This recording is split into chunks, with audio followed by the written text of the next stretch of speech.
Hey everybody, note the disclaimer, and remember that my Patreon supporters got to see preview images, work in progress shots, and high resolution images of the completed figure. If you want to join them, the link is right there in the description.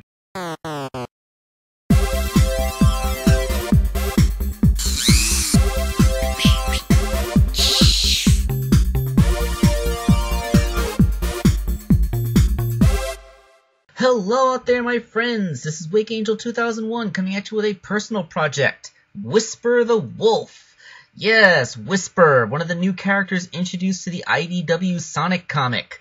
And her character design is just so cool looking. I kind of want to know how that conversation went. I figure it went something like this. Hey Evan, IDW wants us to make a new character to be part of the forces.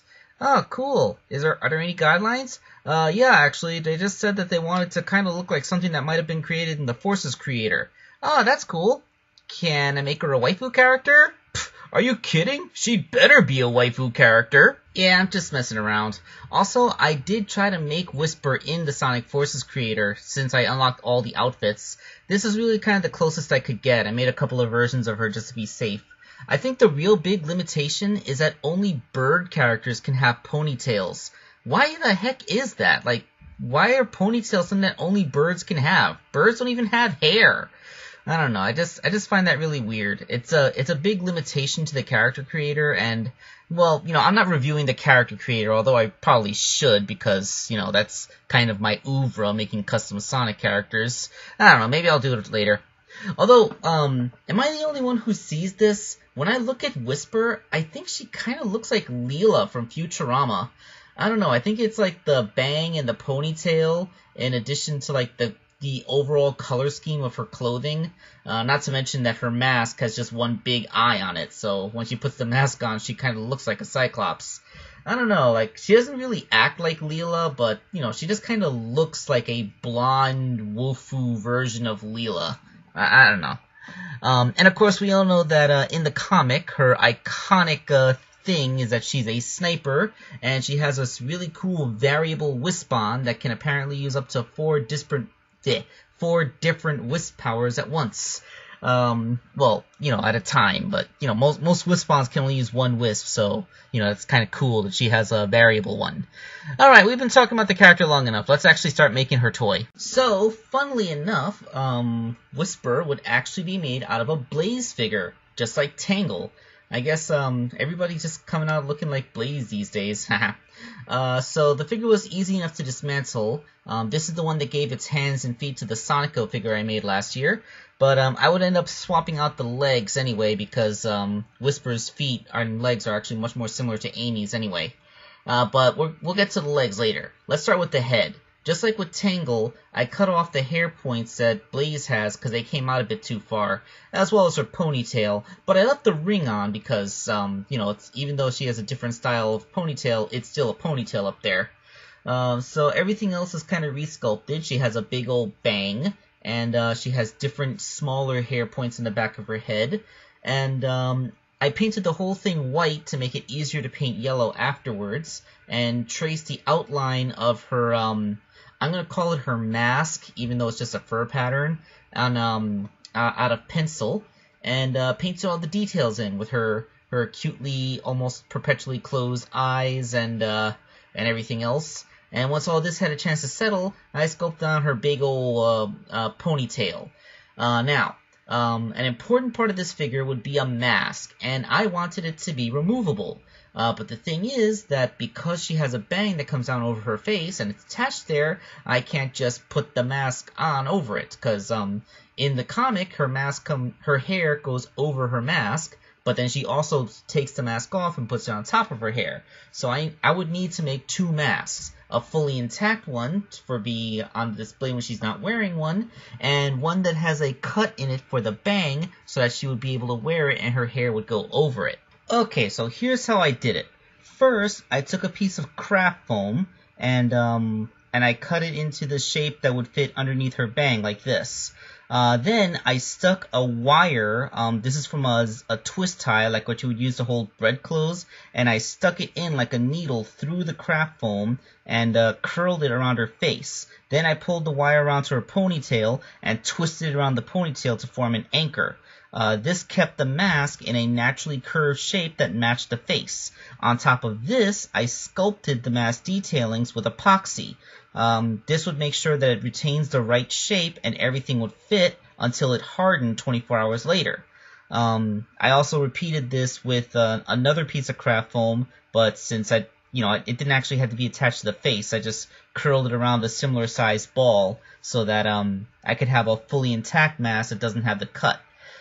So with a quick paint job, you can see what I was going for. You have the completely intact mask, as well as another mask that makes accommodations for her hair so she can actually wear it. Since the inside of the mask is still craft foam, I don't have to worry about it scratching the paint on the character's face, which is, of course, a really super bonus. Okay, so let's do the arms and legs real quick. Whisper wears these little shoulder and knee pads, which are simply made out of little circles of epoxy stuck on there. And although I had to swap out the pin discs from Amy's legs with Blaze's, because Amy's hip pegs are never going to be able to fit into the holes that are on the the torso for the Blaze figure. Although I would also have to end up trimming quite a bit off of the top of the leg, because even though the pegs were swapped out, the legs were so thick that they didn't really fit into the depressions in the hips, so they kept on frictioning themselves out whenever I tried to lift her legs up.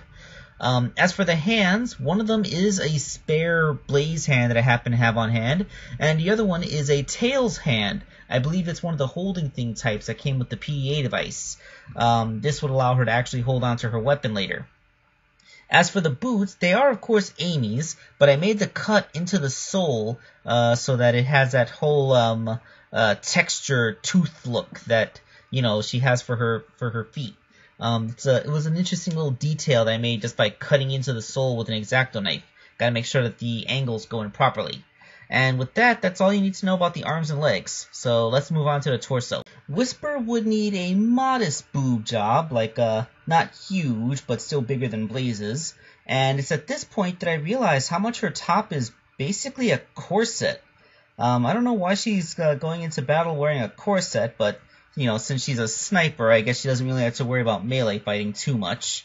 And then, with these additions, I just had to add her tail, and at first I painted it, and then once it was painted, then I added her tail.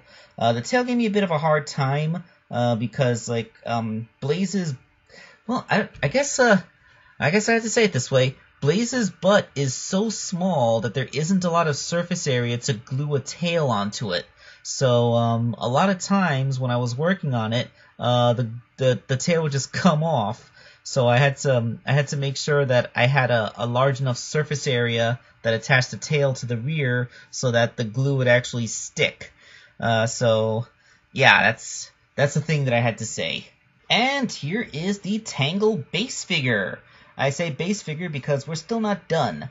Although, if you see the tail, you might notice that there's a little thing there. That is a small piece of clear plastic that I glued to the bottom of her tail to help her tripod. Because, silly me, I accidentally shaped the tail wrong and it didn't touch the ground, causing the figure to lean back.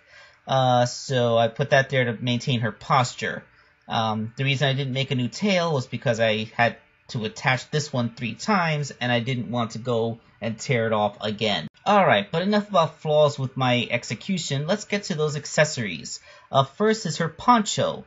It's made out of the same kind of rubber that's used to patch bicycle tires that I used to make Scourge's jacket. It's basically just pulled around in this circular pattern so that it can, attach in the front of her. An interesting thing I did, although you can't really see it because it's so tiny, is that it's a removable accessory. As you can see here in these pictures, she's wearing the cloak now. What I did was I took another really thin piece of wire, the same kind used for the bread twist ties, and I stuck it onto one of the little rubber things that forms a thing, and it's sticking out at a 90-degree angle. Then I made a tiny pinhole in the other side and basically made a makeshift clasp which allows it to, clasp around her neck just like a cloak should. And with this, I have Whisper kitted up in her full sniper mode, so she can wear both her mask and her cloak. Of course, the figure is still not done without her iconic variable wisp on. So with that, I used a tripod for a smartphone. It's the kind that has wire legs you can bend in any direction. So what I did was I plucked off two of these little things and then cut a segment of the wire. It's an aluminum wire, so it's actually rather easy to cut with simple wire cutters. And I twisted the wire up into this cane shape, and then I drilled holes through the little feet from the tripod to be the two hemispheres that make up that part of the Wisp-On, and then used epoxy sculpt to sculpt in all the other details. With a proper paint job, you have her proper variable Wisp-On, which kind of just looks like a cross between an umbrella handle and an Omni tool. It's kind of a really weird looking thing, and at first you'd be hard pressed to think how it could possibly be practical, but then you actually see her use it in the comic and it just makes logical sense. It's just like one of those things that's shaped by its own practicality. It's kind of awesome. And now all that's left is the victory lap. So let's take a look at the completed Whisper figure.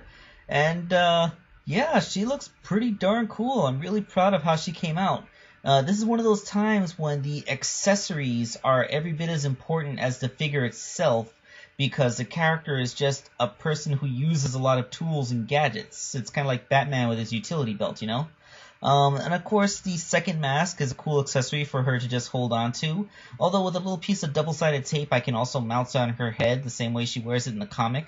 Although I don't really like this because, you know, it's double-sided tape. I'm afraid it might damage the paint. But, you know, like just for taking the odd picture, it's a nice thing. And, of course, I have to have pictures taken with my Tangle figure because these two are just unlikely buddies, you know. They have a pretty good dual act going on. One is extroverted and boisterous, and the other one is shy and withdrawn. You know, they just kind of go together. So, yeah, that is the Whisper figure. Or should I say, Whisper figure. I don't even know how that came out. That probably sounded horrible. But yes, I thank you all for watching this video. I encourage you to check out my DeviantArt gallery where the pictures of the figure are going to be up permanently in case you don't want to have to pause the video for it. Although the truly high-resolution ones are only available on Patreon. So thank you for watching. This is Wakeangel2K1 signing off.